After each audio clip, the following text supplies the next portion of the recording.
কি জানেনে বিহু বুলি আকৌ মাৰ ঘৰলৈ গৈছিলোঁ দেৰি হ'লেও বাৰু গ'লোঁ তাৰপাছতে আমাৰ এই অকণমানিজনী দায়েকৰ ছোৱালীজনী লগ পাই অলপ খেলিলে তাৰপিছতে আমাৰ ইয়াৰ খুৰী ছোৱালী তাইৰ লগতো আমি কথা পাতিলোঁ তাই বাৰু কৰ্মসূত্ৰে মধ্যপ্ৰদেশত থাকে তাৰপিছত আকৌ ওচৰৰ খুৰীহঁতৰ ঘৰলৈ আহিলোঁ খুৰীহঁতৰ ঘৰলৈ অহাৰ পাছত ভণ্টিয়ে বাৰু চাহ দিলে খাবলৈ চাহ দিয়াৰ পিছতে আকৌ এয়া ডাঙৰ ভণ্টি মই খুৰী দাই গোটেইখিনি মিলি কথা পাতিছে এয়া আকৌ দদৌ দেই তেওঁ আকৌ দোকান কৰি আহি পাইছেহি আমি গোটেইখিনিয়ে ধুনীয়াকৈ কথা পাতি আছোঁ আকৌ ছোৱালীজনীয়ে পিছদিনাখন আকৌ চিপছকে খাওঁ বোলে তাকে খালে আমাৰ এই সেউজীয়া পৰিৱেশটো দেখি বাৰু ভাল লাগে চাৰিওফালে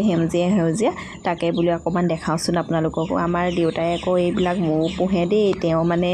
এইটো এটা বিদ্যা আছে তেখেতৰ বিদ্যাটোক বাৰু সন্মান কৰোঁ তেওঁ বহুত ধুনীয়াকৈ ধৰি মেলি ঘৰতে পুহিছে মৌ পালন কৰে অৰ্থাৎ তেওঁৰ লগত অলপ মৌ মাখিও দেখুৱালে লগতে সুবিধা অনুযায়ী তেওঁ বাৰু পেৰিব আজিলৈ বাই ভিডিঅ'টো চাই কেনে পালে জনাব দেই।